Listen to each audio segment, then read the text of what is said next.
Even if you write 100, I think that's true. I was going to say, I hear her saying that, don't worry, Doug, your next book might be good, is what I heard. There's still a chance, There's Doug. still a chance. There's still a chance. Welcome to the Two Authors Podcast, an entertaining chat show hosted by best-selling mystery and thriller authors Douglas Pratt and Nicholas Harvey, in lively, humorous and informative conversation with distinguished guests who share their thoughts and experience about forging a successful author career.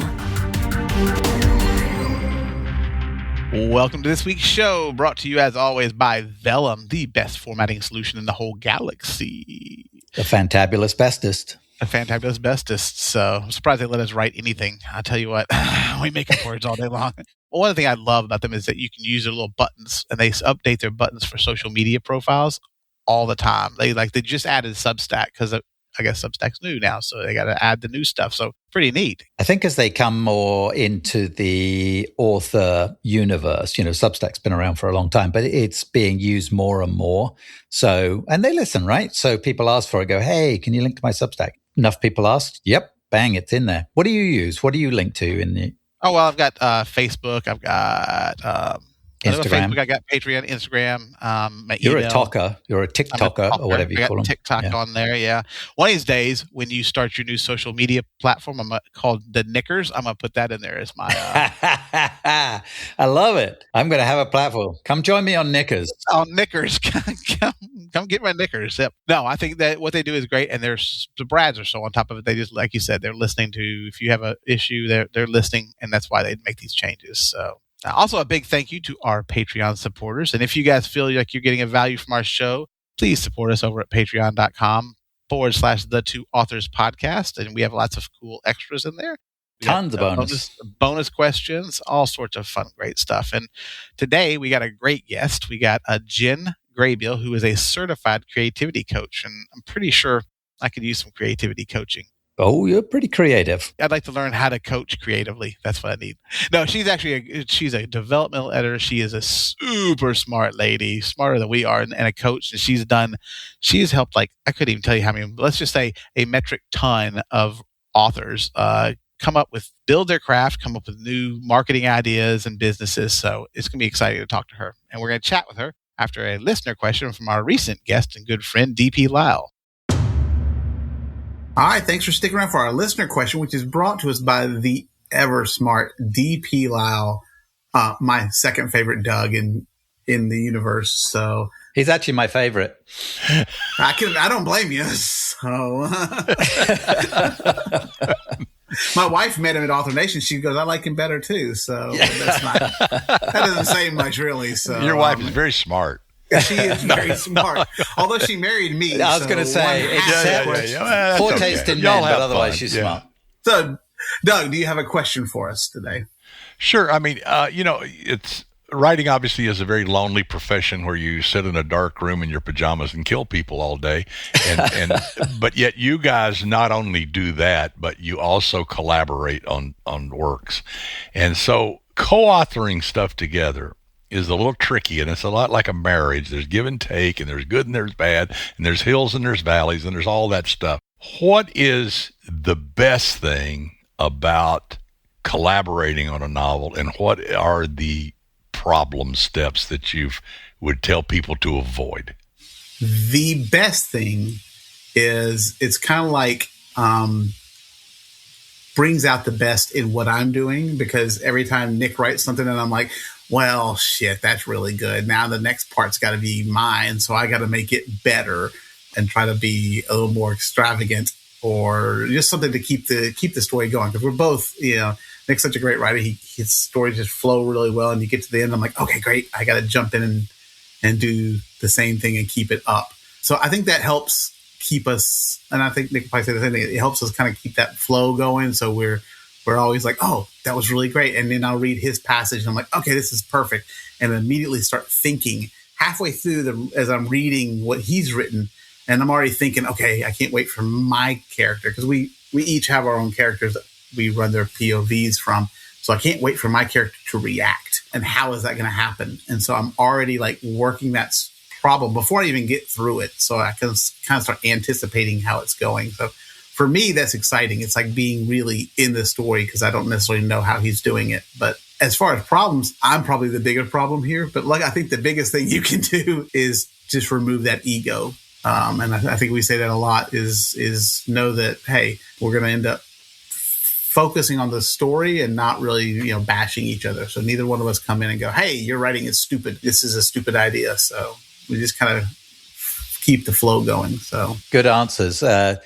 I'd say that the pleasurable part, or the most pleasurable part, is you think about, just use an analogy. You stand on the cliff top and look at a beautiful sunset out there, and you're on your own. The sunset's gorgeous, but there's nothing like having somebody else there that you know and respect and love, and you share it with them. Or me.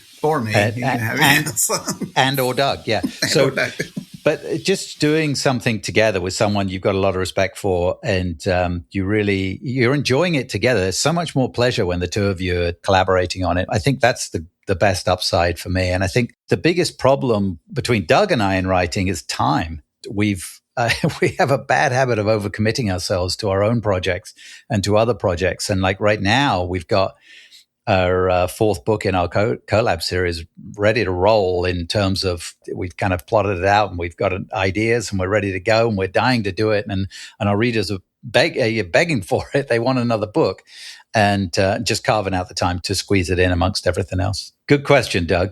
Good answer. Thank you. Thank you so much for joining us for a listener question. Welcome to the show, Jen. It is so great to have you here with us. Thank you so much for inviting me, guys. I'm excited to chat with you. People say that when they first come on. We'll check back later. Ask me again in an hour. All the people who go, yeah, we're good next time we ask you to come back on. No, we're kind of busy that day. So it's kind of just what it is. So no, but it's great to have you. I think we'll have a time. So why don't you guys just kind of get started? Tell us a little bit about your background, what you kind of do in the publishing world, and how you help the workshops. So I'm a certified creativity coach, and there's not very many of us out here, but what that means is that I work with creative professionals. The authors, the performers and artists and those folks have a very similar type of work environment in that they do a lot of... I thought you were going to say work ethic, and I was like, yeah, it's all about the gigs, right? It's one book at a time. It is one piece at a time. And so that's a very different type of a career coach than what a lot of people do. And so I tell people that I work with authors on their books, business, and mindset, because there's for a lot of indie authors, there's very few lines in between there, right? You write a book, and I was a developmental editor for about 11 years. And so if there are story issues or things that you want to talk about, you can't quite figure out how to write your story, then we can talk about that and get pretty deep into not only the mechanics, but also the emotional engagement, the emotional side of what that story needs to be, pick up some themes, those kinds of things, and how to execute those on the page. But then you write the book, super excited about the book, and then the book doesn't sell. So very quickly, those coaching calls moved very quickly into marketing calls. How do I market this? What do I talk about? How do I put this out there in the world so that people see it? And regardless of whether you are doing a lot of writing, doing not as much writing as you want to do, selling a lot, not selling a lot of folks kind of run into a mindset issue of how do I continue doing this? Is it worth it? Am I burning myself out? I don't know if I have another book in me, and that's scary. So we can talk about a lot of those kinds of things, as well as the words won't come. I don't have any words left, and I don't know what to do about that. So we can have those conversations and really figure out how to get you back in touch with your creativity, how to get you back in touch with those stories that you want to be telling. So when I talk to folks, my goal is always that you leave a session with me having more clarity than when you arrive. You know what your next step is going to be. Sometimes those steps feel like 1 centimeter at a time, but yeah, you're going to know what your next step is. Well, maybe trying to find those words sometimes is a challenge. I thought maybe you were hiding them. So. So I have a question. So you work with a lot of different creatives, not just authors. Do you find the challenges for the individuals in that creative environment are basically similar type things? Yeah, a lot of it is really similar. So to be clear, the majority of my clients are authors. I have some screenwriter friends that I work with as well, and a juggler. Please tell me you coach a juggler. One juggler, one magician, One Nice. trained. I don't know how do you. one First of all, mime. I need to know how you would coach a juggler. First of all, it's basically just You got to look them in the eyes. That's the first thing. Don't look at the balls. Don't drop. Don't shit. look at the balls, Doug. Look them in the eyes. The real challenge is the mime. The real challenge is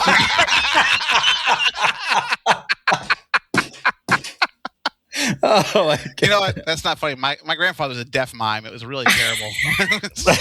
Oh, my gosh. Nothing like throwing us off. Okay, now where were we? the question. Okay, so the question was similarities between different types of creatives, but mostly between different types of authors. I worked almost exclusively with romance authors. I was able to find a Romance Writers of America chapter that met about 2 miles from my house. And so that's where I really kind of found a community. I found folks that I could talk to about the books that I loved. And as my business grew, what I found is that while there's a lot about the writing pieces that might be very similar or might be very exclusive to the romance genre, a lot of the more general writing advice applies to 80-90% of the authors that are out there, right? When we talk about creating an emotional story, you as a thriller, you guys both write thrillers. So you have to be able to create certain emotions in your reader so that they have the experience that they want to have in reading your books, right? We don't want them to just be flat. You want to put those people on a roller coaster. And the emotions that you're pulling from those readers are going to be a bit different sometimes than what you might find in a suspense novel or in a sci-fi novel or in a romance novel. There's going to be, you're pulling at different emotions, but it's still that job of really putting people through their paces so that they remember the feeling that you have created for them. I think that's really what people chase. Stories are really great, but they chase that feeling. They remember the feeling that you gave them. So I think it goes back to like the characters. That's why a lot of readers love and get so involved with the characters more so than for us than the mystery. That like, yeah, we'd like to know who killed them. But really, I just want to know what are they doing right now? What's the investigator doing? Yeah. At the end of the day, yeah, it's the characters they come back for, right? How do they tackle those challenges? How do they tackle the interpersonal relationships? How do they tackle how do they keep their crusty exteriors as you introduce them to more and more people that makes them want to stay? So next question is, how do I do that? I've got 30-something novels, so I've got a little bit of an idea. They may not be great, but at least I got an idea. But if I were as an emerging author who's looking at this from a craft standpoint, and a lot of times, if I went back and looked at my first book, and I tell people all the time, don't read my first book; it's absolute garbage.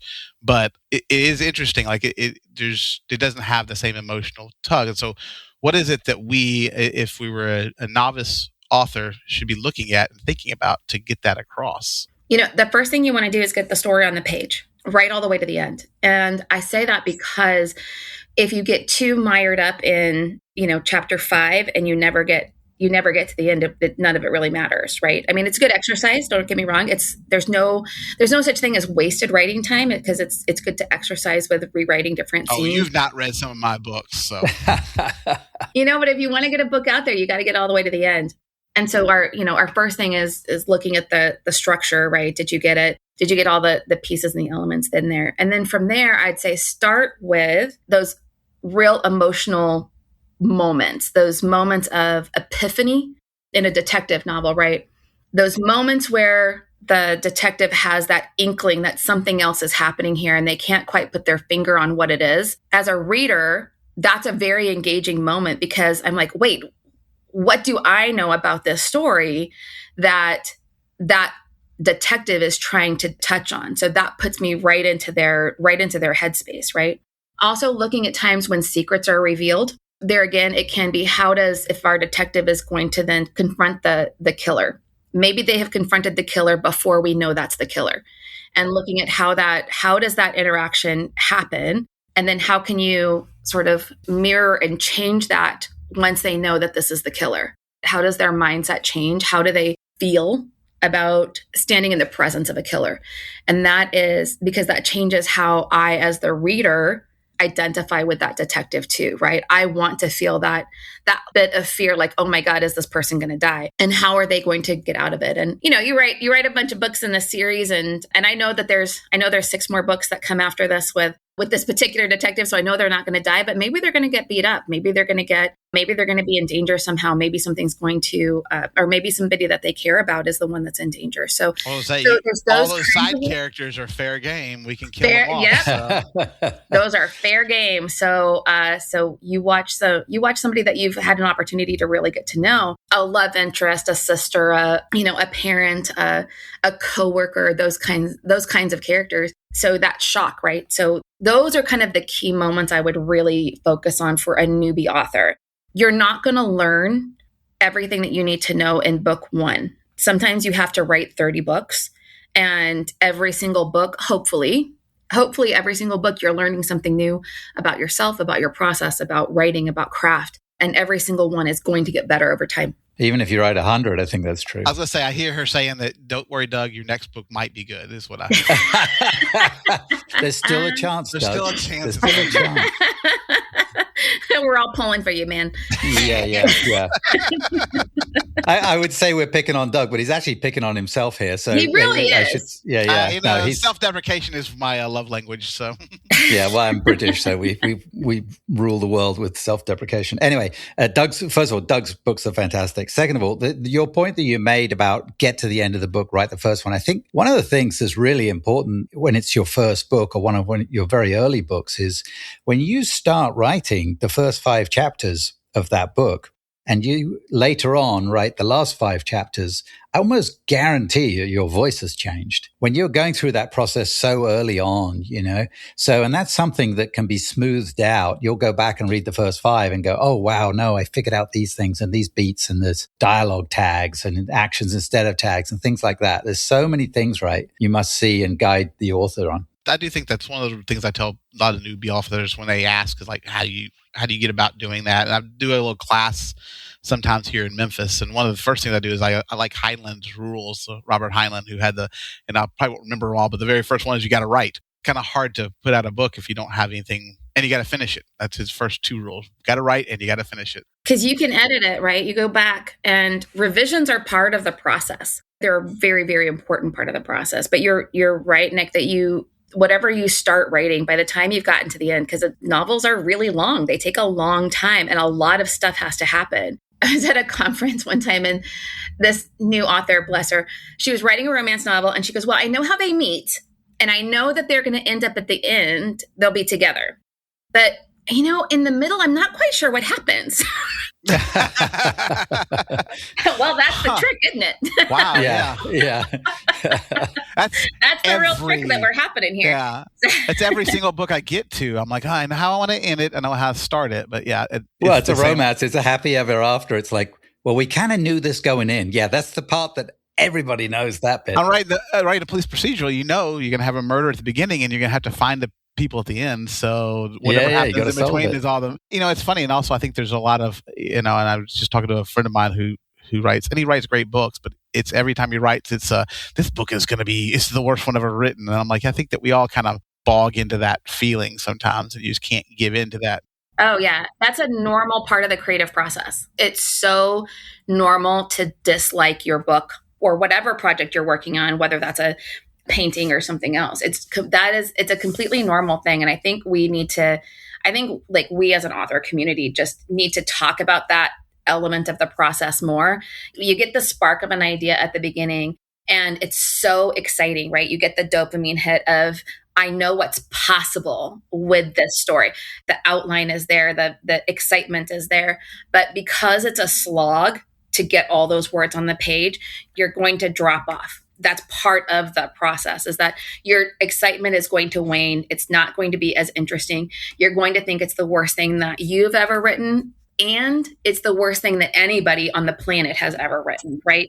Yeah, once in a while I'll get a book that I'm really into and I'm like halfway through it, I'm like, I'm loving it, and I'm like, oh crap. If I like it. Have you ever done that, Nick, where you're like halfway through and you go, I'm really enjoying this, and then you start thinking, wait a minute, I usually don't like this part. So I start worrying that I really am now. Now I've got something else to worry about. So, don't let the anxiety. It's that muddy middle, I think, that we all hit at some point in the middle of it where you're like, okay, we're not quite at the big build up to the end of it, especially in the thriller thing. If you're using, in general terms, a 3-act kind of thing, it's not like treading water. It feels to us sometimes like it's treading water. And generally when we go back, and Doug and I have talked about this a lot, when we go back and do our read through at the end, we're like, oh, this is great. It races right through the middle. It's great. It's worked out fine. Some of my best lines, and I'm like, oh, that's a really good line. That was really great. Yeah. So, I mean, don't worry. If I usually find that, especially when I start listening to my audiobooks to QC them, I'm like, oh, this is really good. But it doesn't matter because 5 minutes later, I go, I can't believe I wrote that. And now a word from this episode's sponsor. If you're a romance reader, we've got something fun to share. All In on Love is a brand new limited edition anthology curated by Reader Nation, featuring stories from 20 incredible romance authors, all centered around one idea: love is always a gamble worth taking. From second chances and secret identities to bear shifters, haunted castles, and plenty of Vegas romance, there's something for nearly every fan. Kickstarter launches July 21st and runs all the way through August 7th with ebook, paperback, and a gorgeous special editions available. Be sure to follow the campaign now to unlock a 15% early bird discount during the first 48 hours.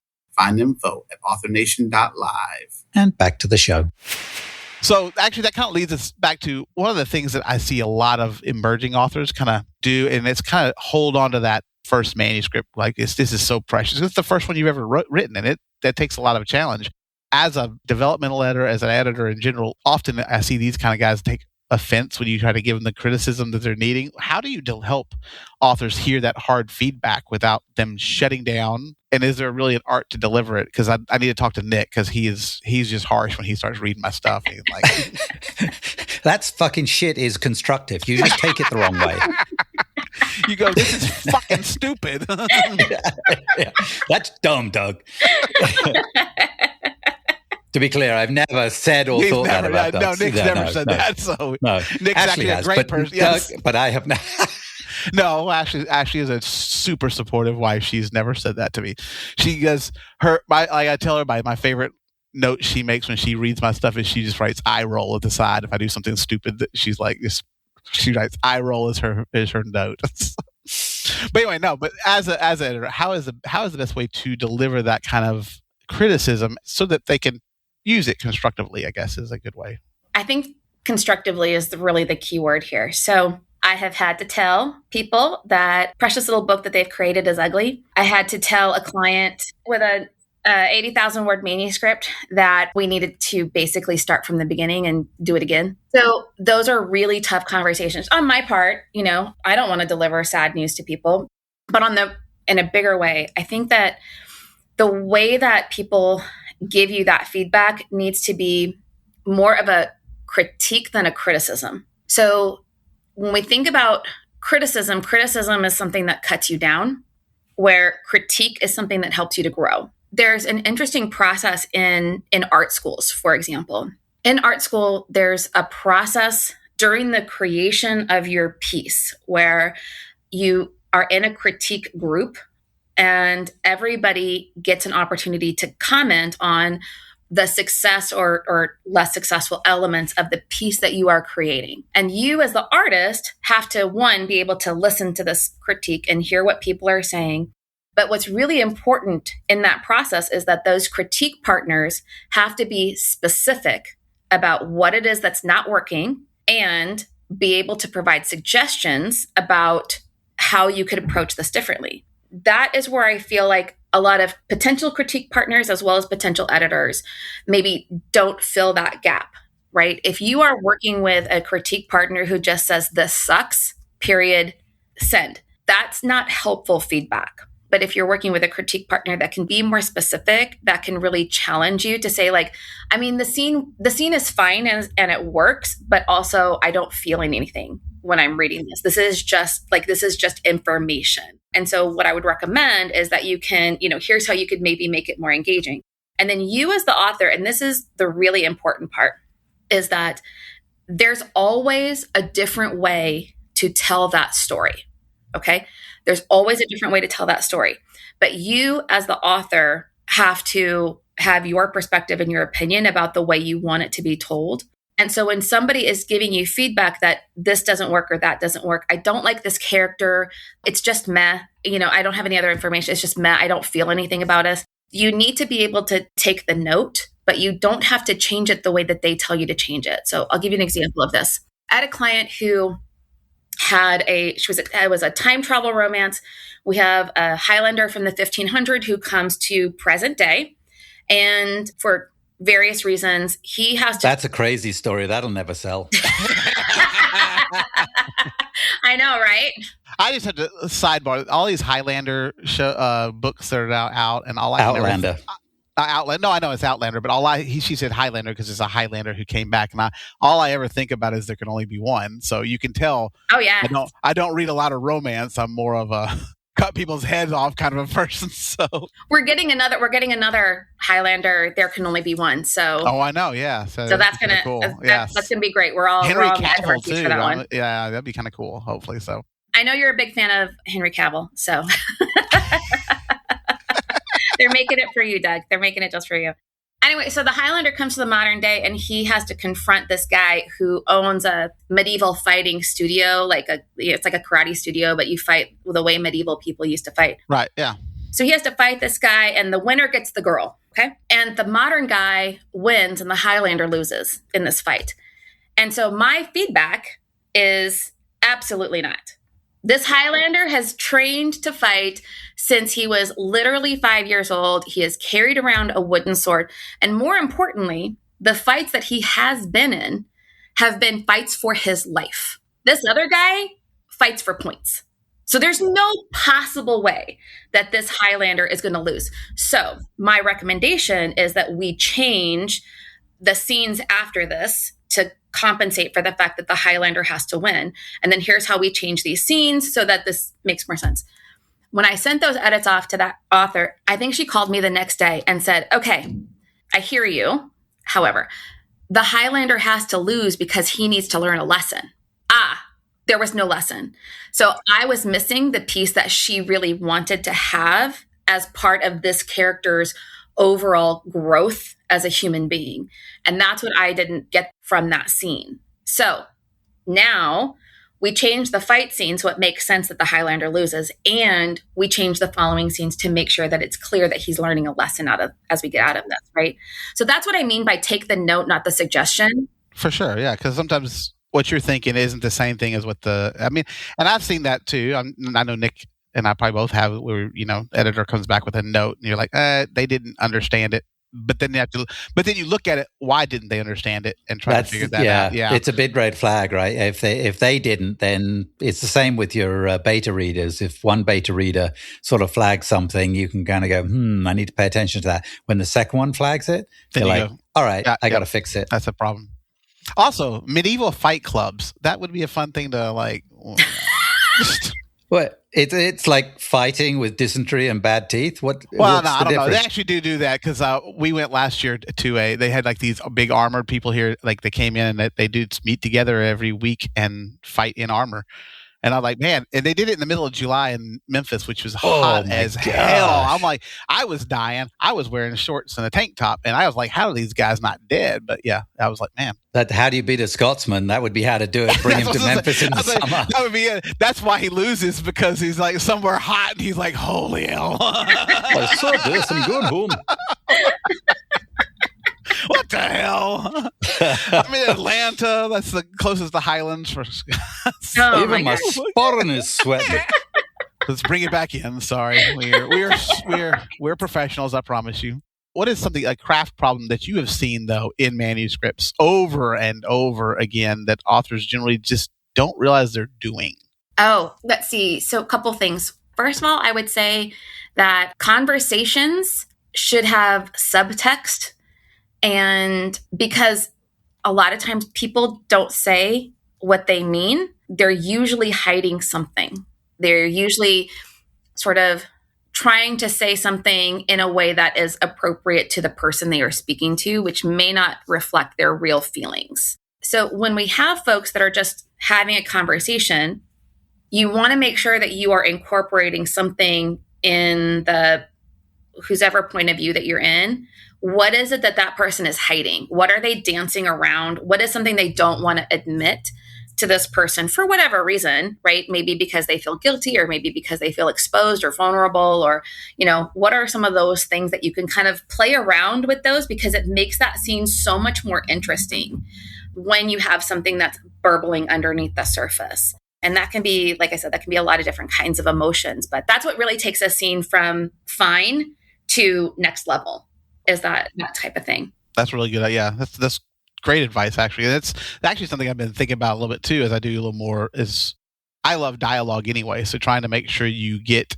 the nuances that people have, because I when I listen to people talk, and people say something, and there's always that awkward dialogue too. And so sometimes I like to throw a little awkward dialogue in, which feels like it's out of place, but like, if something happens and you have to comment about it, like, I feel like that's important. Awkward is really important. Most of us are awkward a lot of the times. So how do you incorporate that awkwardness, right? How does that awkwardness feel? Where is that awkwardness coming from? And like I said, just kind of play with that. Really play with that, with how that feels in your character's body. We can talk about, they get too hot, or they get too cold, or they feel angry. But if you can sort of remove from that sort of high level type of text get into their body, and what does it mean for them to start to feel angry? How does that, sort of inner volcano start to burble before it erupts into the scene? How do you kind of play with that deep in their body sort of feelings of those emotions? It makes it just more visceral for your readers. So the author-editor relationship is incredibly important from both sides, right? I mean, you don't want to be working on stuff that's not fun for you to work on, or not interesting for you to work on, or with people that you don't find pleasurable to work with. So, and it's kind of the same from the author. You want someone who understands your voice, and you want to be able to respect them enough that I love your difference between criticism and critique. I think that's a fantastic way of putting that. And that's brilliant. We're going to steal that, by the way. Yeah. It's excellent. So from the author point of view, you want to respect your editor and know that they're going to deliver stuff in a way that is palatable for you, but truthful, right? You can rely on them. How do you recommend that new authors go about finding that editor? It's a tricky business, and it's one of the questions we get asked more than anything, is like, how do I find an editor? And there's so many people that pop up online now who are like, I'm decided I want to be an editor, and you don't necessarily know. So that's a good question. Yeah. So there's a lot of people that feel that they know grammar really well, so they want to be an editor. But I think the number one thing that newbies need to understand, and some experienced authors as well, is that there are different levels of editing. And it's honestly weird that in the publishing industry, we don't have more words to describe editing and editors, because those terms mean so many different things. And so some people think editor, proofreader, right? That is a stage of editing. A developmental editor, for those that are not aware, developmental editor is working on a very early version of the story. And our job is to figure out if the story works. Are all the story elements there? What are some opportunities we have to explore more of an emotional roller coaster like we've talked about? Do we have some themes that maybe we really want to drive home? Is there opportunities here to bring in some side characters? And especially if we're thinking about a series, what are some pieces that we can, what's some foundations that we can lay in a book that will pay off maybe, 2 or 3 books later? So those are all kinds of things we want to be thinking about in the writing of the book. Then the next stage, right, is copy and line editing. And I combine those because depending on where the editor comes from, those terms were interchangeable depending on whether you come from a fiction background or a journalistic background. And I don't know why that is, but it is what it is. But line editing, the way that I define it, is that line editing is where we're looking at literally sentence by sentence. Is this sentence doing the work it needs to do? Are there opportunities to sort of change up the language here? Have we used the word, he said this and she said that and they did this and he did that? Because sometimes, again, novels are really long. We get it, but line editing is going to only so many words. I have to. There's only so many words. Yes. And then copy editing is where we're kind of looking more at grammar and that kind of stuff. And then proofreading, which is the final look. So When you are looking for an editor, number one thing that you want to know, especially as a self-pub author, is that you want to know that this editor knows your genre and your market. Okay. So there are editors that say they do everything, which I'm not going to judge them because it is what it is.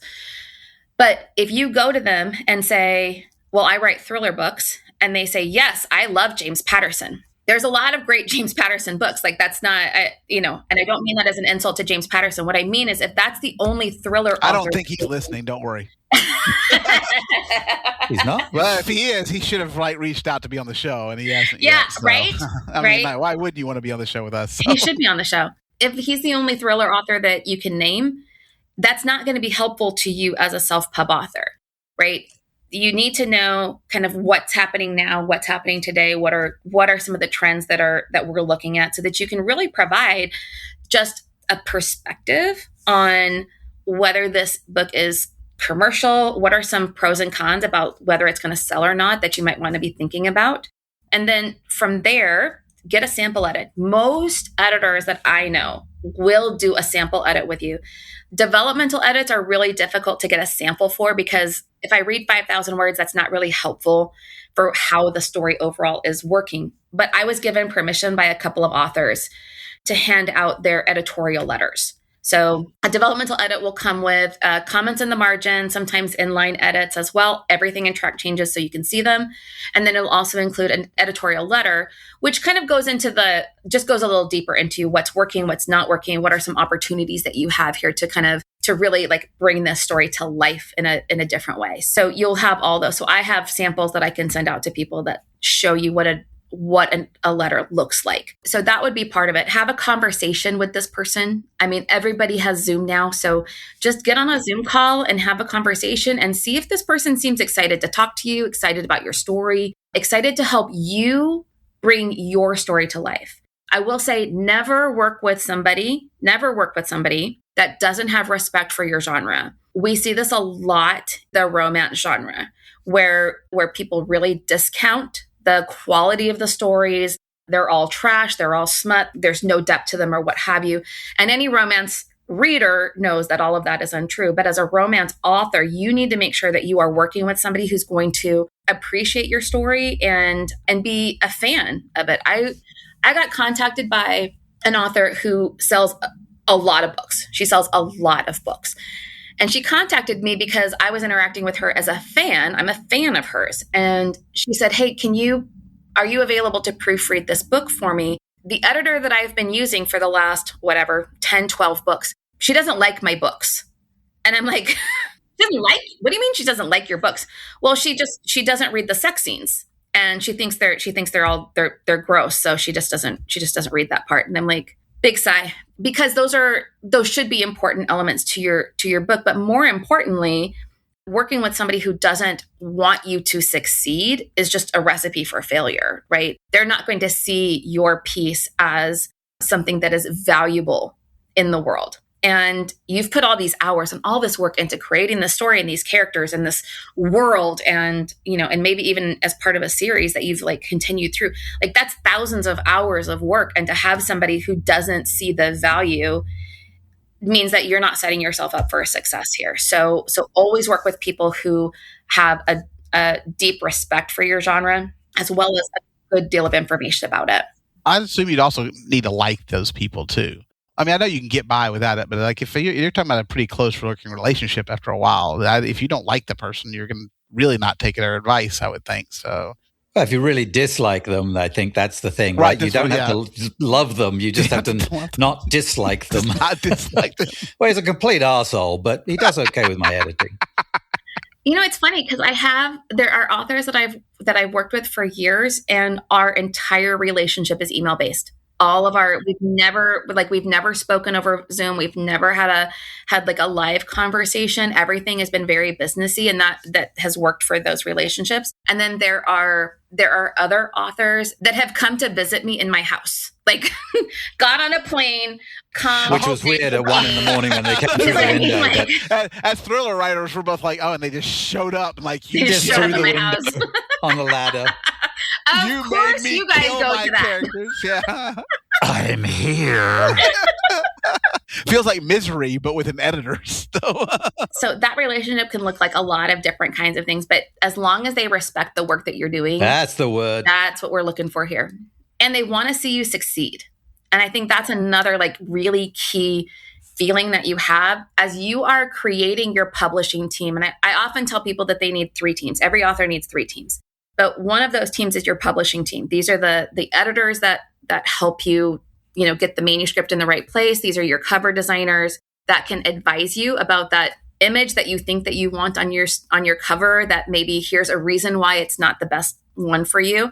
You want to be really cautious about cover designers that do anything you ask them to do, because they don't have an opinion, right? They don't have an opinion about what is trending, what is marketable, what are we looking for right now in cover. So be a little cautious about that, especially if you haven't done a ton of research. If you've done a ton of research and you know the trends in the market and that type of thing, yes, you want somebody that's going to execute your vision. But remember that it's also a partnership when you have a cover designer. So these are important partnerships that you are creating in that, to get to that place where you're ready to publish. For anybody that's on the traditional side, just to sort of comment on that, because there a lot of folks are in the traditional side, you don't necessarily get to pick your editors. Most of the time, you are assigned editors. There can be a lot of comfort in that because you don't feel like you have to go through a whole bunch of people and interview a whole bunch of people. The downside of that is that, traditional publishers have a staff. They also work with contract folks, but you are getting somebody who kind of knows what the publisher is looking for. And so there's a different type of way that you want to listen to them. But at the same time, just know that for a lot of traditional publishers, if they ask you to change something that you feel is really important, you don't actually have to change it a lot of the time. Sometimes you do, okay? Different reasons for different things. If there's something that's really important to you, no, this has to stay because this is why this scene has to stay, this character has to stay, whatever it is. This is why they have to stay. As long as you have a point of view and an opinion about why that is, a lot of times they're going to listen to you. So don't change simply because somebody told you to change it. Because again, they may not know, right? They may not have the whole story about what it is that what you're working towards. So feel free to have those conversations. Might be something else that needs adjusting, right? That might be very important in your mind, but you miss somewhere else. Exactly. So you may have included something that feels unnecessary for the story, but because that's going to set up something that happens in book 3. So that scene is going to be important in book 3. It's just not important in book 1. But again, this is a conversation. It's much more of a conversation, I think, than sometimes, especially new authors, really realize. They think that, in school, you get back changes from your teacher and you have to make those changes in order to improve your grade. But that's not what this relationship is. This is much more of a partnership. It's much more of I believe this is a good move, but if you, as a professional author, feel like this is a different direction you want to take it, then take it that way. You're an adult and you're a business owner, so you actually do get to decide what happens here. And now a word from this episode's sponsor. I'm back, Jamie Davis, show manager from Author Nation in Las Vegas this coming November.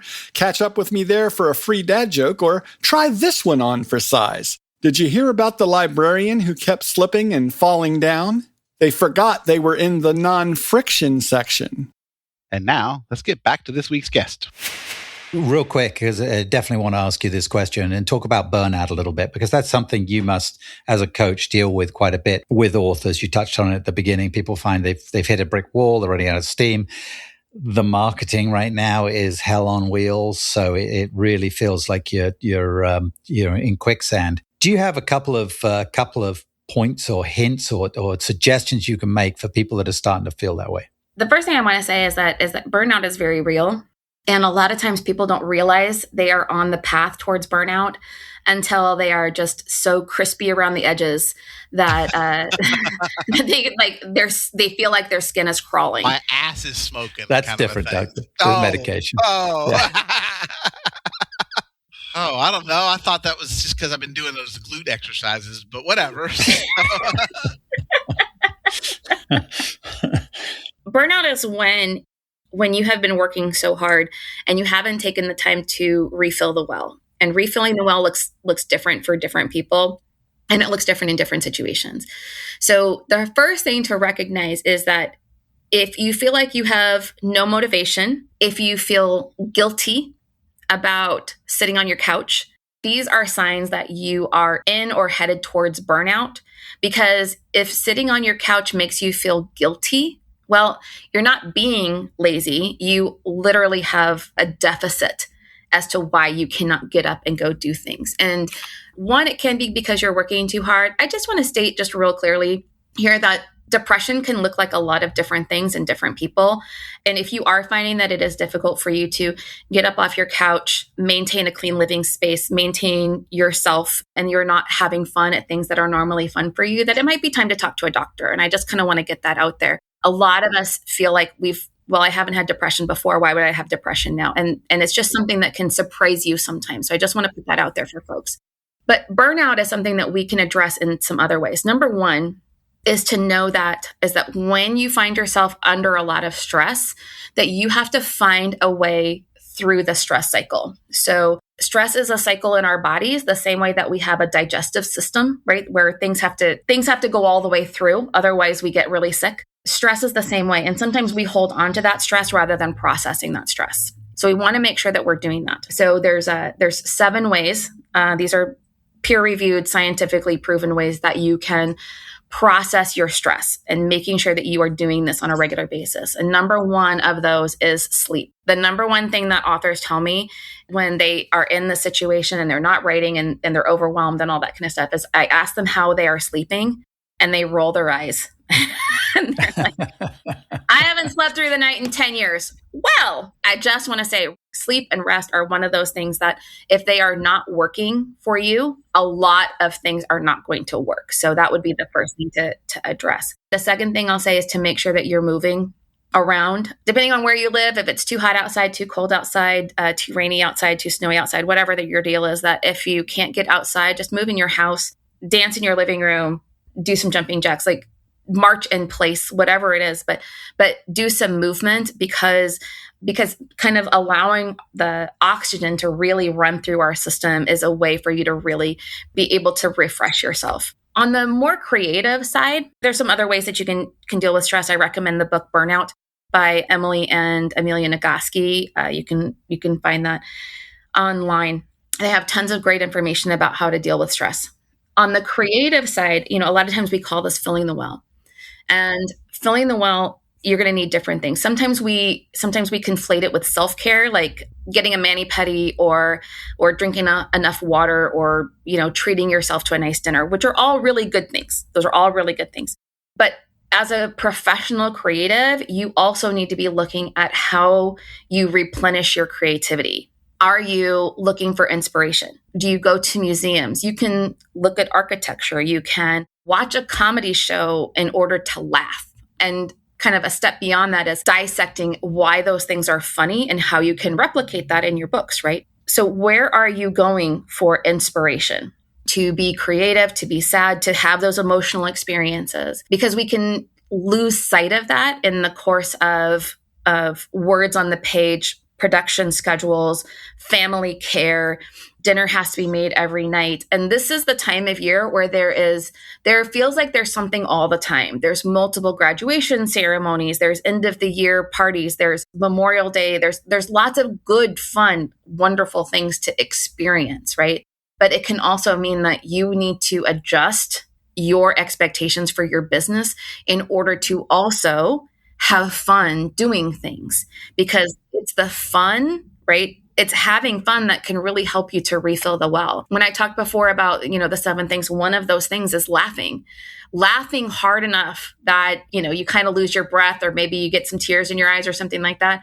When was the last time that you did that? Either by yourself, with people, out at a comedy show, sitting in the backyard with a bunch of friends that give you that kind of a response. Oh, listening to 2 idiots on a podcast. Listening to 2 idiots on a podcast, right? That'll make you cry, that's for sure. I don't know about the laughing before the crying. I have laughed a lot today, and I appreciate that. I was listening to your guys' podcast, a couple of them over the weekend too. One of the things I really love about your podcast is how much you two laugh and how you make your guests laugh, and what a valuable service that is for so many of us. Yes, I've been telling you we were funny all the time. You don't ever listen, Nick. I'm telling you. He's sure he's funny. I'm funny. We do have. This has been great, but we've kept you a long time, so we're gonna our last question, which is our spin the wheel question. All right. So, woohoo! Ready?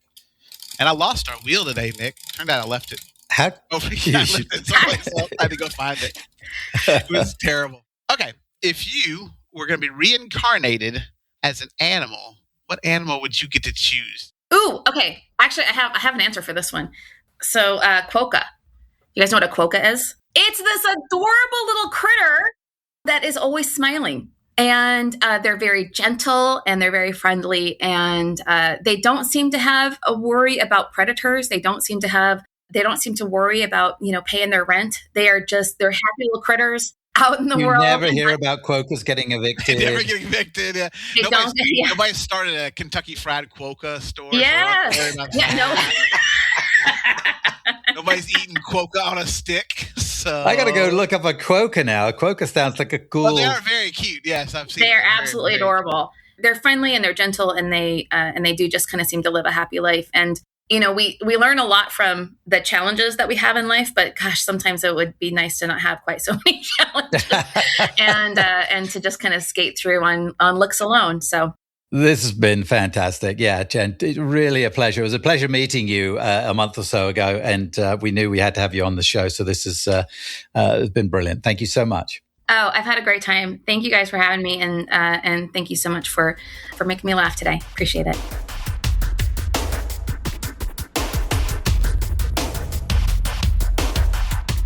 Thank you so much, Jen. That was a lot, man. She's good. Superb. She's a lovely lady. We got to meet her in person a while back, and she's very switched on when it comes to all this stuff. Her advice on the editing thing and the whole bit about building a relationship with your editor is so key. I definitely have met my editor in England. We actually met and had lunch together when we were over there. And my US editor, we started off with a Zoom meeting and made sure we kind of gelled a little bit. I did the same when I used a development editor. And one of the things, if I was to go back over it again, would be to use development editor at the beginning. I used it for my beginning of my third series, and it made a big difference. So yeah, and we got a handout that Jen's going to give us a link that we'll put in the show notes, and we'll put a link to the book that she mentioned, Burnout. But if you feel like you get value for the show, and I feel like this show is very high value with very high Jen. Value, yes. Yeah, superb. Then support us on Patreon. We really appreciate it. Helps offset some of the costs of the show. Your kindness goes a long way. It's just a few bucks a month for a bunch of extra content that we have there. Big thanks to our friends at Vellum. Thank them so much for their support of the show. We couldn't do it without you guys. Thank you, Brad. Go to tryvellum.com/2authors if you want to find out a little bit more. All the links in the show notes. Give it all a look. Until next time, be cool to each other. Fair winds and following seas. You've been listening to the Two Authors podcast with Nicholas Harvey and Douglas Pratt. Subscribe on your favorite platform for new shows coming every week.